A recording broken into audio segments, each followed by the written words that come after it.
ರಾಜ್ಯ ರಾಜಕಾರಣದಲ್ಲಿ ಬದಲಾವಣೆಯ ಗಾಳಿ ಬೀಸ್ತಾ ಇದೆ. ಇವಾಗ ಕಾಂಗ್ರೆಸ್ನಲ್ಲಿ ಸೆಪ್ಟೆಂಬರ್ ಕ್ರಾಂತಿ ಶುರುವಾಗಿರುವಂತದ್ದು. ರಾಜ್ಯ ರಾಜಕಾರಣದಲ್ಲಿ ಇದೀಗ ಬದಲಾವಣೆಯ ಗಾಳಿ ಬೀಸ್ತಾ ಇದೆ. ಕಾಂಗ್ರೆಸ್ನಲ್ಲಿ ಸೆಪ್ಟೆಂಬರ್ ಕ್ರಾಂತಿ ಶುರುವಾಗೋದ್ರಲ್ಲಿದೆ. ಇನ್ನು ಬಿಜೆಪಿಯಲ್ಲೂ ಕೂಡ ಇದೇ ರೀತಿಯಾಗಿ ಬದಲಾಗುತ್ತಾ, ಕುರ್ಚಿ ಸ್ಥಾನ ಬದಲಾಗುತ್ತಾ ಅನ್ನೋ ಕುತೂಹಲ ಕೂಡ ಮೂಡಿರುವಂತದ್ದು. ಒಟ್ಟಾರೆಯಾಗಿ ಇಂದಿನ ರಹಸ್ಯ ಸಭೆ ಯಾವೆಲ್ಲ ಒಂದು ಕ್ರಮಗಳನ್ನ ತೆಗೆದುಕೊಂಡಿದೆ, ಕುತೂಹಲವನ್ನ ಮೂಡಿಸ್ತಾ ಇದೆ.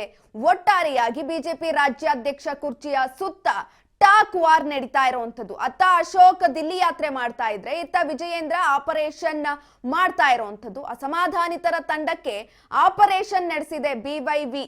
ಅವರ ಡಾಲರ್ಸ್ ಕಾಲೋನಿ ನಿವಾಸದಲ್ಲಿ ರಹಸ್ಯ ಸಭೆಯನ್ನ ನಡೆಸಲಾಗಿರುವಂತದ್ದು. ಹಾಗಾಗಿ ಬಿಜೆಪಿ ರಾಜ್ಯಾಧ್ಯಕ್ಷ ಕುರ್ಚಿಯು ಕೂಡ ಬದಲಾಗುತ್ತಾ ಅನ್ನುವ ಒಂದು ಮಾತು ಕೇಳಿ ಬರ್ತಾ ಇದೆ. ಒಟ್ಟಾರೆಯಾಗಿ ರಾಜ್ಯ ಕಾಂಗ್ರೆಸ್ನಲ್ಲೂ ಕುರ್ಚಿಯ ಒಂದು ಸಚಿವರ ಸ್ಥಾನ ಬದಲಾಗುತ್ತಾ ಅನ್ನೋ ಕೂಗು ಕೂಡ ಕೇಳಿ ಬರ್ತಾ ಇರುವಂತದ್ದು. ಅದೇ ರೀತಿಯಾಗಿ ಬಿಜೆಪಿಯಲ್ಲೂ ಕೂಡ ರಾಜ್ಯಾಧ್ಯಕ್ಷರ ಕುರ್ಚಿಯ ಸ್ಥಾನ ಬದಲಾಗುತ್ತಾ ಅನ್ನೋ ಕೂಗು ಇದೀಗ ಕೇಳಿ ಬರ್ತಾ ಇದೆ.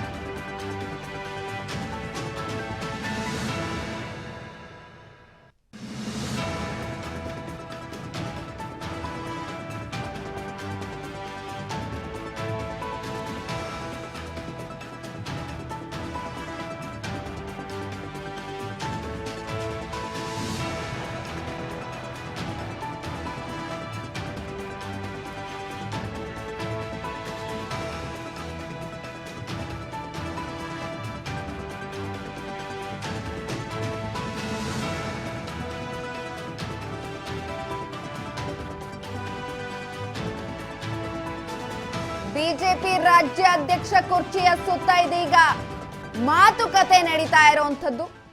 ಅತ್ತ ಅಶೋಕ್ ದಿಲ್ಲಿ ಯಾತ್ರೆಯನ್ನ ನಡೆಸ್ತಾ ಇದ್ದಾರೆ. ಇನ್ನು ಈ ಕಡೆ ವಿಜಯೇಂದ್ರ ಆಪರೇಷನ್ ಅನ್ನ ಮಾಡ್ತಾ ಇರುವಂತದ್ದು. ಅಸಮಾಧಾನಿತರ ತಂಡಕ್ಕೆ ಆಪರೇಷನ್ ನಡೆಸಿದ್ದಾರೆ BYV.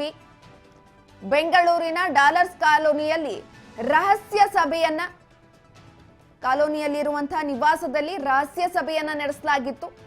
ಅಸಮಾಧಾನಿತರ ಸಭೆಯಲ್ಲಿ ವಿಜಯೇಂದ್ರ ಹಾಜರಾಗಿದ್ದಾರೆ. ಇನ್ನು ವಿರೋಧ ಬಣದ ನಾಯಕ ಅರವಿಂದ ಲಿಂಬಾವಳಿ ಜೊತೆ ಚರ್ಚೆಯನ್ನ ಮಾಡಲಾಗಿದೆ ಈ ವೇಳೆ. ಹಾಗಾಗಿ ವಿಪಕ್ಷ ಸ್ಥಾನವೂ ಕೂಡ ಚೇಂಜ್ ಆಗುತ್ತಾ ಅನ್ನುವ ಪ್ರಶ್ನೆ ಕಾಡ್ತಾ ಇರುವಂತದ್ದು. ಬಿಜೆಪಿ ರಾಜ್ಯಾಧ್ಯಕ್ಷ BY ವಿಜಯೇಂದ್ರ, ಪ್ರಹ್ಲಾದ್ ಜೋಶಿ, ಅದೇ ರೀತಿಯಾಗಿ DV ಸದಾನಂದಗೌಡ, ವಿಧಾನ ಪರಿಷತ್ ಸದಸ್ಯ CT ರವಿ, ಇನ್ನು ಶಾಸಕ ಡಾಕ್ಟರ್ ಅಶ್ವತ್ಥ ನಾರಾಯಣ ಸೇರಿದಂತೆ ಕೆಲವು ನಾಯಕರು ಭಾಗಿಯಾಗಿದ್ರು. ಈ ಸಂದರ್ಭದಲ್ಲಿ ಏನು ಚರ್ಚೆ ನಡೆಯಿತು ಆ ಸಂದರ್ಭದಲ್ಲಿ ಈ ಎಲ್ಲಾ ನಾಯಕರು ಕೂಡ ಭಾಗಿಯಾಗಿದ್ರು. ಒಟ್ಟಾರೆಯಾಗಿ ಇದೀಗ ಕೂಗು ಕೇಳಿ ಬರ್ತಾ ಇರುವಂತದ್ದು, ವಿರೋಧ ಪಕ್ಷದ ಸ್ಥಾನವೂ ಕೂಡ ಬದಲಾಗುತ್ತಾ, ರಾಜ್ಯಾಧ್ಯಕ್ಷರ ಸ್ಥಾನ ಬದಲಾಗುತ್ತಾ ಅನ್ನುವ ಪ್ರಶ್ನೆ ಇದೀಗ ಕಾಡ್ತಾ ಇರುವಂತದ್ದು. ರಾಜ್ಯ ರಾಜಕಾರಣದಲ್ಲಿ ಒಟ್ಟಾರೆಯಾಗಿ ಇದೀಗ ಬದಲಾವಣೆಯ ಗಾಳಿ ಬೀಸ್ತಾ ಇದೆ.